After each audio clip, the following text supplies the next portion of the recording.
What's going on, guys? Matt here, back at you with another video where we're going to be making some modifications to my 2024 Subaru Crosstrek. In today's video, we're going to be going ahead and installing this through axle bike mount. This hooks directly up to your Pioneer roof racks. Super easy, plug and play, no modifications needed. If you do have the Pioneer 6 roof rack, you will need to purchase separate Zwift locks, so that way it works with the new mounting system. But without further ado, if you're new to the channel, make sure to like and subscribe. Let's go ahead and hop in it and start getting this thing installed on my Crosstrek.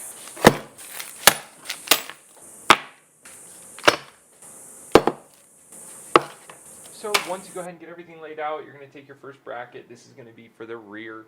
You're going to go ahead and attach the two pieces. These are recessed bolts, so there's no washers on this part of it. Make sure you have the orientation correct on the brackets themselves. As that is super important. You're going to want to tighten these down to spec. Once you go ahead and tighten that to spec, you're going to get the front part pulled out. This one's going to have a locking washer and then just a standard flat washer. Each bolt gets one. Just go ahead and hand tighten these down. You are going to want to go ahead and tighten these to spec as well, as they are not going to want to need to be tightened or adjusted later. Once again, make sure the direction is correct. All hardware and tools needed are provided to you by Rhino-Rack. Once you go ahead and have both mounted up, you're going to want to go back to the rear, or whichever you're starting with, and then you're going to go ahead and attach the rear wheel coupler. This is super easy. Just make sure you use the right washer, as one of them requires a washer, however, is recessed as well. So just make sure you use the right washer in the instructions. And if you are wondering why I'm voicing this over, as you can see, the microphone's right there. However, it did die halfway through or overheated. Not quite sure yet, but it was super hot this day. So once you go ahead and get those tightened on, you're going to go ahead and take your purchase separately Zwift locks, if you don't have any at home, and then you're going to start with the front, at least I did for the matter. These you're going to want to hand tighten.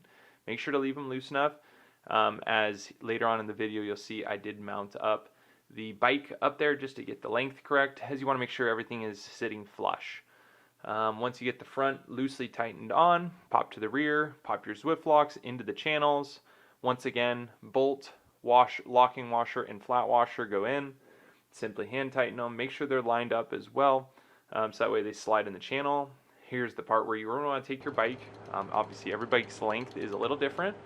However, you just want to kind of eyeball it, so that way you get a rough, estimate on where everything is going to go.